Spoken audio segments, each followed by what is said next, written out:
Kita akhiri pelajaran kita dalam tanda-tanda seorang Kristen yang sejati. Dan topiknya masih dalam hal menuntut balas atau dendam. Cara terbaik bagi Anda untuk mengetahui apakah Anda seorang Kristen yang sejati adalah kalau Anda sudah bisa mengatasi insting alami untuk ingin membalas dendam kepada siapa saja yang telah menyakiti Anda.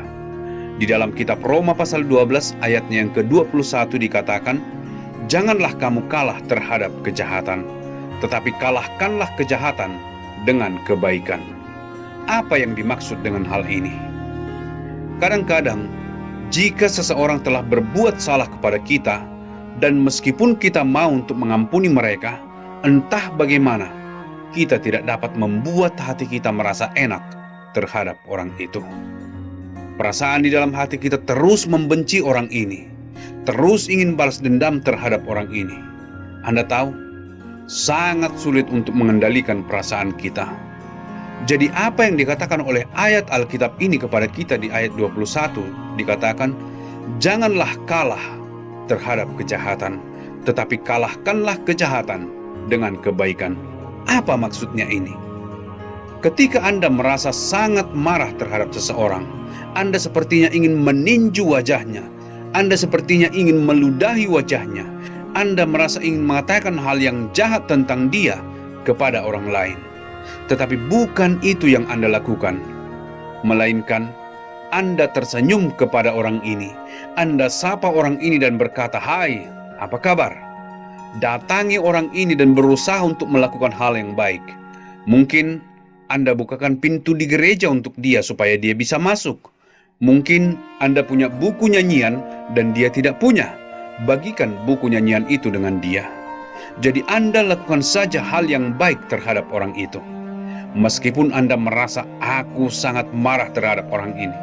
Tetapi ketika Anda berkata, "Halo," ketika Anda sedikit tersenyum dan melakukan sesuatu yang baik, tahukah Anda apa yang terjadi? Kadang-kadang, perbuatan yang baik dapat menghasilkan perasaan yang baik di dalam hati Anda. Lucu, ketika Anda melakukan sesuatu tindakan berbuat baik, sebagai contoh, kalau istri Anda tidak begitu tunduk kepada Anda marah, tetapi bukannya marah dan mengatakan sesuatu yang tidak baik terhadap istri Anda berkata, "Selamat pagi, apa kabarmu? Terima kasih untuk makan siang yang sangat enak yang kamu masak hari ini." Ketika Anda mengatakan hal ini lucu. Hati Anda akan mulai menghargai istri Anda lebih lagi, walaupun dia telah mengatakan sesuatu yang salah dan Anda masih marah.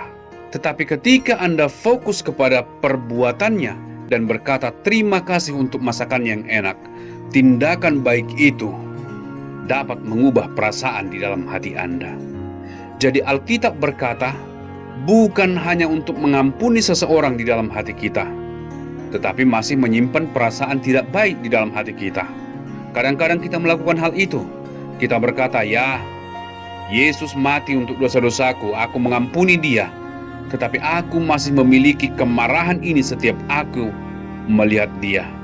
Alkitab mengatakan kepada kita di dalam Roma pasal 12 ayat 21, cobalah melakukan beberapa tindakan yang baik, kata-kata yang baik.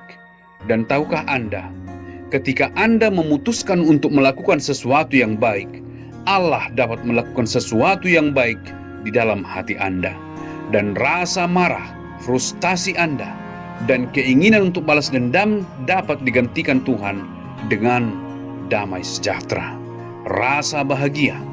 Jadi kita mengakhiri nats yang panjang ini mengenai tanda-tanda seorang Kristen yang sejati sampai di sini. Dan saya ingin mendorong Anda semua untuk memeriksa diri Anda. Jika Anda dapat berkata, terima kasih Tuhan, karena aku tidak memiliki dendam terhadap orang lain. Saya bisa katakan bahwa Anda sungguh memiliki tanda-tanda seorang Kristen yang sejati. Seorang percaya yang sejati, bukan hanya di KTP. Tetapi untuk tanda-tanda yang lain, saya berharap Anda akan melihatnya lagi di Roma pasal 12 dan mempelajari tanda-tanda tersebut dan memeriksa diri Anda. Jika Anda sama sekali tidak yakin kalau Anda adalah seorang percaya yang sejati, saya sarankan datanglah kepada salib. Pandanglah salib itu dan katakan, "Terima kasih Tuhan, aku perlu salib ini. Aku orang berdosa. Terima kasih Yesus karena Engkau telah mati untuk semua dosa-dosaku. Aku menerima Engkau sebagai juru selamatku." Saya berharap Anda dapat mengatakan hal itu dari hati Anda. Dan saya percaya tanda-tanda seorang Kristen yang sejati akan terlihat di dalam Anda, cepat atau lambat. Tuhan memberkati Anda.